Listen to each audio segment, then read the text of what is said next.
Hello everyone, आप देख रहे हैं चैनल असोल्ट डिफेंस। देखिए, जैसा कि आप सबको पता ही होगा, आपके सब्जेक्ट चूज करने की प्रक्रिया स्टार्ट कर दी गई है सेकंड सेमेस्टर के लिए। उसी के साथ आपकी जो स्टडी मेटेरियल डिस्ट्रीब्यूशन है उसका अपॉइंटमेंट भी स्टार्ट कर दिया गया है। उसी को लेकर काफ़ी स्टूडेंट्स के डाउट रह रहे थे। जैसा कि हमने आपको पहले भी बताया था, जिस दिन आपको संडे को सब्जेक्ट चूज करने की प्रक्रिया स्टार्ट हुई थी, हमने कहा था एक दो दिन वेट कर लीजिए, सर्वर को सही होने दीजिए, उसके बाद आप कीजिएगा। क्योंकि काफ़ी ज़्यादा इशू देखने को मिले थे उस टाइम, पर काफ़ी स्टूडेंट्स ने बात नहीं मानी थी और उन्होंने अपना सब्जेक्ट फिल भी कर दिए थे और उन्होंने अपॉइंटमेंट भी बुक कर दी और वो अपनी बुक्स भी ले आए। अब उनके साथ क्या हो रहा है, उनके सब्जेक्ट गलत चूज हो गए और उसी के हिसाब से आपको अपनी बुक्स मिल रही है अपॉइंटमेंट के हिसाब से। अब वो कह रहे हैं कि सर ये बताइए हमारी बुक्स एक्सचेंज हो जाएगी या नहीं हो जाएगी, हमें दूसरी बुक मिलेगी नहीं मिलेगी, हमारी अपॉइंटमेंट के हिसाब से हम कब जा सकते हैं। तो आज की वीडियो इसी के ऊपर होने वाली है, आपके सारे डाउट्स क्लियर किए जाएंगे। अगर कोई भी डाउट्स रह जाता है तो आप कमेंट्स में पूछ सकते हैं, उसकी कोई दिक्कत नहीं है। चलिए फिर वीडियो को आगे बढ़ाते हैं। अगर आपने अभी तक चैनल सब्सक्राइब नहीं किया तो प्लीज सब्सक्राइब करते हुए और वीडियो को लाइक करते हुए जरूर देगा। डिस्क्रिप्शन में आपको टेलीग्राम का लिंक मिलेगा या फिर आप सर्च भी कर सकते हो टेलीग्राम पर जाके एसओएल डिफेंस, उसे जाके ज्वाइन कर लीजिएगा। चलिए फिर वीडियो को आगे बढ़ाते हैं।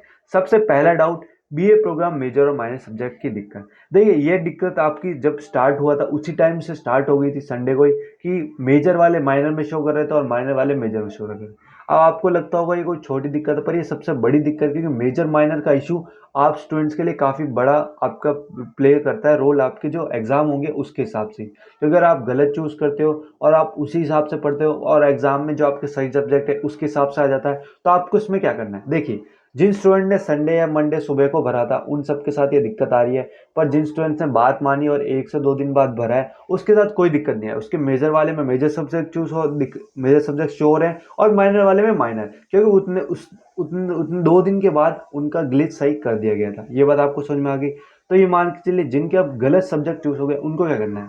देखिए, आपको अपना सेंटर तो पता ही होगा, साउथ सेंटर चले जाइएगा मोती बाग। वहाँ पे आपको जाना है और वहाँ पे आपको बात करनी है कैंपस वालों से और वहाँ पे एक एप्लीकेशन भी लिखनी है कि सर ये मेरा गलत सब्जेक्ट चूज हो गया टेक्निकल इशू की वजह से, तो मेरा आप सही सब्जेक्ट चूज कर दीजिए। और जो भी मेरा डेटा है आपके पास, जहाँ मेरा नाम है, रोल नंबर, वो सब एप्लीकेशन में लिखिएगा और वहाँ मेरा सब्जेक्ट चेंज कर दीजिए। और जो मेरा डैशबोर्ड में है वहाँ मेरे सब्जेक्ट अपडेट हो जाने चाहिए, क्योंकि जब तक आपके डैशबोर्ड में सब्जेक्ट अपडेट नहीं होते तब तक आपको समझ में नहीं आएगा कि आपके कौन से सब्जेक्ट चूज किए गए और उसी के हिसाब से आपको एग्जाम देना होगा। अब आते हैं सेकंड डाउट के ऊपर, स्टडी मटेरियल अपॉइंटमेंट इशू का। देखिए, जब तक आपके सब्जेक्ट ही सही नहीं होंगे तो आपकी अपॉइंटमेंट लेने का कोई फायदा नहीं है। अब जिन स्टूडेंट्स ने अपॉइंटमेंट ले ली और वो उस दिन नहीं जा पाए, उनका क्या। देखिए, वो सैटरडे संडे जा सकते हैं, किसी भी दिन आपको बुक्स प्रोवाइड करा दी जाएगी। और बात रही, देखिए जब इंटरव्यू से पता चला कल 3 मई और 4 मई को ऐसा कहा जा रहा है कि मल्टीपर्पज हॉल में कोई प्रोग्राम है, तो वहाँ बुक्स मिलना मुश्किल है। तो आप प्लीज़ देख लीजिएगा अपने हिसाब से, बाकी सब कैंपस में मिलेगी, जो कोर्स के हिसाब से देख लीजिएगा। बाकी मल्टीपर्पज़ का डाउट है और उन्होंने कहा है कि 3 और 4 मई को शायद नहीं मिले, क्योंकि वहाँ पे कुछ हॉल का कार्यक्रम चल रहा है। तो उस हिसाब से देख लीजिएगा, अपना टाइम वेस्ट मत कीजिएगा, सीधे 5-6 मई की अपॉइंटमेंट लीजिएगा, सैटरडे संडे चले जाएगा। अब आते हैं थर्ड डाउट पे, फी रिसिप्ट कब तक किताबें कैसे मिलेगी। देखिए, बिना फी रिसिप्ट के आपको किताबें नहीं मिलेगी, जैसा कि गाइडलाइंस में लिखा है, पर ऐसा नहीं है। आप में अपॉइंटमेंट का लेटर आपके पास आ जाता है, उसको अच्छे से प्रिंट आउट करा लीजिए, उसके साथ अपनी सोल आईडी कार्ड ले जाइएगा, कोई दिक्कत की बात नहीं है। क्योंकि सेकंड सेमेस्टर की आपकी फीस सिर्फ जनरेट ही नहीं की गई, ये जनरेट होगी तो बाद में हो जाएगी। अभी आपको अपने अपॉइंटमेंट टिकट से आपको बुक्स मिल जाएगी, जो भी सब्जेक्ट उसमें मेंशन होंगे उन सबकी बुक्स प्रोवाइड करा दी जाएगी। और ये बात याद रखिएगा, जो सब्जेक्ट मेंशन है उन्हीं की मिलेगी, उसके बाद आप चेंज कराते हैं तो उसमें आप में दिक्कत आ सकती है। तो इसलिए कहा था कि सबसे पहले सब्जेक्ट चूज कीजिए सही से। अब आते हैं एग्जाम फॉर्म फीस और लास्ट डेट कब तक।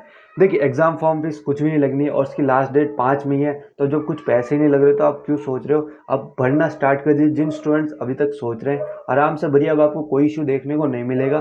बाकी जो बीकॉम ऑनर्स का कोई इकोनॉमिक्स का स्टूडेंट कह रहे थे कि सब्जेक्ट शो नहीं हो रहा है, देखिए अगर वो सब्जेक्ट या तो उन्होंने हटा दिया होगा, ऐसा हो सकता है, या फिर कोई टेक्निकल इशू की वजह से हो सकता है। उसके लिए भी आपको कैंपस जाना पड़ेगा कि सर एप्लीकेशन लिखिए सर, या फिर पूछिए उनसे कि मेरे जो डैशबोर्ड है और जो मेरा एक्टिव वो अकाउंट है उसमें मेरा ये सब्जेक्ट शो नहीं हो रहा और मेरा सब्जेक्ट जो उसमें इकोनॉमिक्स शो नहीं हो रहा, क्या ये सब्जेक्ट हटा दिए गए हैं या फिर शो नहीं हो रहा, इसको मेरे डेटा के हिसाब से ठीक कर दीजिए। इतना आपको कहना है, वहाँ जाके अपने हिसाब से देख लीजिएगा।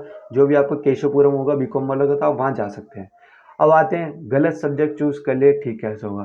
देखिए, मैंने आपको बताया उसके लिए आपको एप्लीकेशन लिखनी पड़ेगी, उसमें आपका नाम, रोल नंबर और आपकी जो भी नेसेसरी इन्फॉर्मेशन है जो आपने गलत कर दिया है, छोटा ही पैराग्राफ लिखना है, हिंदी इंग्लिश कुछ भी लिखिए, बस समझ में आए वैसा लिख देना, नीचे साइन करके पकड़ा देना है और उसके साथ लिखना है कि कौन सा सब्जेक्ट चाहिए था और कौन सा गलत हो गया, ताकि वो सही कर पाएँ और उसमें आप अच्छे से अपने बार कोड और रोल नंबर मेंशन कीजिएगा और वो जाके पकड़ा देनी है और उनसे पूछना है कि ये कब तक सही होगा।